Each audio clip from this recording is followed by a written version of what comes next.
everyone, this is Iftisham and welcome to Varsia Academy. So today we are going to start the second chapter of class 8 science, which is microorganism. So the very first question comes is, what are microorganisms and where do they found? So मैं आप लोगों को ये बता दूं कि हमारे आसपास जो है बहुत सारे लिविंग ऑर्गेनिज्म, बहुत सारे लिविंग क्रिएचर्स जो है वो पाए जाते हैं। कुछ लिविंग क्रिएचर्स ऐसे होते हैं जिनको हम लोग नॉर्मली देख सकते हैं, बट कुछ ऐसे लिविंग ऑर्गेनिज्म भी होते हैं जो हमारे नेचर में एग्जिस्ट तो करते हैं बट उन्हें हम लोग नेकेड आइज से नहीं देख सकते हैं, and that type of organism are called micro organism. And the word micro means very very small and the organism means living creature. ये जो वर्ड आपको माइक्रो दिख रहा है, माइक्रो का मतलब होता है टाइनी, यानी बहुत छोटे, सूक्ष्म, जिनको हम लोग अपनी नेकेड आई से नहीं देख सकते. We can see with the help of microscope. Okay, इस तरह के जो ऑर्गेनिज्म होते हैं उनको हम लोग माइक्रोस्कोप के थ्रू देख सकते हैं और इन्हें हम लोग माइक्रो ऑर्गेनिज्म बोलते हैं. Now we will learn about microorganism in detail. So microorganism, ये आप यहाँ पे ये जो पिक्चर देख पा रहे हो, ये पिक्चर जो है माइक्रोस्कोपिक पिक्चर है, माइक्रोस्कोप के थ्रू लिया गया पिक्चर है. ठीक है, तो माइक्रो ऑर्गेनिज्म जो है वो कुछ इस तरह के दिखाई देते हैं. Okay, so the organism which are so tiny that they can not be seen with naked eyes. वैसे ऑर्गेनिज्म जो कि बहुत छोटे होते हैं जिन्हें हम लोग नेकेड आइज से नहीं देख सकते हैं, we can see with the help of microscope. And what are microscope? Microscope is a magnifying instrument. Microscope जो होता है एक तरह का मैग्नीफाइंग इंस्ट्रूमेंट होता है जो कि बहुत छोटे जो ऑर्गेनिज्म होते हैं उनको मैग्नीफाई करके दिखाता है. Okay, they are also called microbes. अब ये जो माइक्रो ऑर्गेनिज्म है इनको हम लोग माइक्रोब्स भी बोल सकते हैं, माइक्रोब्स भी इन्हें बोला जाता है. They are omnipresent. Omnipresent means they are found everywhere in the air, water, soil, and in and on the living organism. They can survive in extreme conditions like hot spring, desert, polar region, etc. Means कि ये जो micro organism होते हैं ये हर जगह पाए जाते हैं, एवरीवेयर पाए जाते हैं, almost everywhere on the earth they can survive.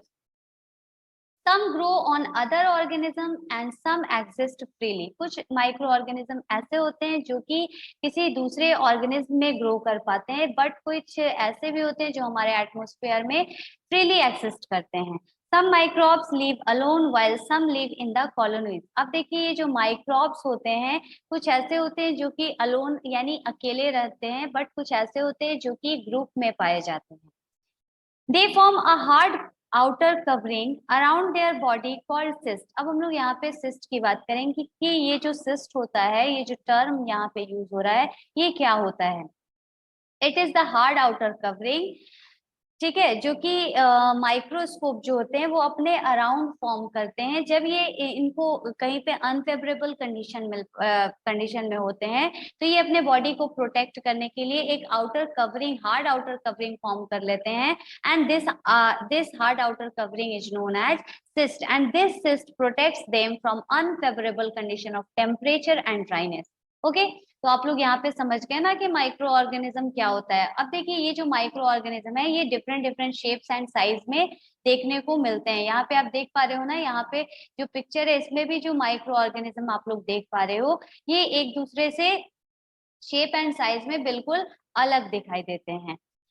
Now we have microscope. अब जो हम लोगों का नेक्स्ट टॉपिक है ये है माइक्रोस्कोप. तो आप यहाँ पे पिक्चर में देख पा रहे हो, this is an ancient microscope. ये जो जब पहले माइक्रोस्कोप का डिस्कवर हुआ था ये उस टाइम इस तरह का दिखाई देता था. अब तो बहुत पावरफुल माइक्रोस्कोप की डिस्कवरी हो चुकी है. ठीक है, an instrument through which we can see the micro organism is called microscope. वैसा इंस्ट्रूमेंट जिसके थ्रू हम लोग माइक्रो ऑर्गेनिज्म को देख पाते हैं उस इंस्ट्रूमेंट को बोलते हैं microscope. And it was discovered by Antonie van Leeuwenhoek. ये जो आपको यहाँ पे ये मैन दिखाई दे पा रहे हैं, this was Antonie van Leeuwenhoek and इन्होंने ही ये माइक्रोस्कोप का डिस्कवर किया था. And also he was one of the first person to observe micro organism. ठीक है, यही एक ये जो पहले ऐसे मैन है जिन्होंने माइक्रोब्स के बारे में पता किया, और वो भी खुद के डिस्कवर किए हुए माइक्रोस्कोप में। इन्होंने सबसे पहले वाटर ड्रॉप्स में माइक्रोब्स को देखा था, and that microbe was bacteria. इन्होंने बैक्टीरिया को सबसे पहले वाटर ड्रॉप में खुद के डिस्कवर किए हुए माइक्रोस्कोप में देखा था। Now later on in 1857, Louis Pasteur laid the foundation of microbiology। अब हम लोग यहाँ पे लुइस पाश्चर की बात करेंगे। जैसा कि आपको पता होगा कि अगर कोई साइंटिस्ट जो है वो कुछ डिस्कवर कर दे, तो बहुत सारे साइंटिस्ट जो है उस डिस्कवरी को कंफर्म करने में लग जाते हैं और फर्दर उस डिस्कवरी को डिटेल में स्टडी करने में लग जाते हैं। तो बहुत सारे साइंटिस्ट जो है, जब माइक्रोब्स की डिस्कवरी हो चुकी थी, तो बहुत सारे साइंटिस्ट जो है उसे कंफर्म करने में लगे, जिसमें लुइस पाश्चर भी आते हैं। इन्होंने बहुत ही इंपॉर्टेंट रोल प्ले किया है। इन्होंने बहुत सारे माइक्रो ऑर्गेनिज्म के बारे में बताया है, उनके एक्सिस्टेंस के बारे में, उनके बिहेवियर के बारे में बताया है। Okay, and actually he was one who laid the foundation of microbiology. So what are microbiology? It is a branch of science in which we study about microorganism. Microbiology जो है, it is a branch of science. ये science की ऐसी branch होती है जिसके under हम लोग माइक्रो ऑर्गेनिज्म के बारे में स्टडी करते हैं। And he means Louis Pasteur is known as father of microbiology for his discovery of vaccines for many diseases। अगर हम लोग लुइस पाश्चर की बात करें तो इनको फादर ऑफ माइक्रोबायोलॉजी भी कहा जाता है, क्योंकि इन्होंने माइक्रोब्स के बारे में डिटेल में तो बताया ही, उसके एग्जिस्टेंस के बारे में बताया, उनके नेचर बिहेवियर के बारे में बताया, उसके साथ साथ इन्होंने बहुत सारे वैक्सीन को भी डिस्कवर किया है। वैक्सीन फॉर एग्जाम्पल, अगर हम लोग न्यूली बॉर्न बेबी की बात करें, तो जब कोई बच्चा यानी कोई बेबी का बर्थ होता है, तो उस टाइम जो है डॉक्टर्स जो है उनके बॉडी में कुछ इंजेक्शन को इंजेक्ट करते हैं, and that injection was vaccine. ठीक है, ये जो इंजेक्शन दिया जाता है बच्चों को, वो वैक्सीन होता है, सो दैट कि उनके बॉडी का इम्यून सिस्टम जो है वो स्ट्रांग हो पाए, उनका इम्यूनिटी जो है इंक्रीज कर पाए, ताकि वो बहुत सारे डिजीज से खुद की बॉडी को प्रोटेक्ट कर पाए। और ये जो वैक्सीन होता है, ये माइक्रोब्स के ही बने हुए होते हैं, बट इसमें जो माइक्रोब्स यूज किए जाते हैं ये किल्ड फॉर्म में होते हैं, इनएक्टिव फॉर्म में होते हैं। ठीक है, तो आप लोगों ने यहाँ पे माइक्रो बायोलॉजी के बारे में जान चुके होंगे अच्छी तरह से। ठीक है, ये जो इसी वजह से इनको लुइस पाश्चर को फादर ऑफ माइक्रो बायोलॉजी बोला जाता है।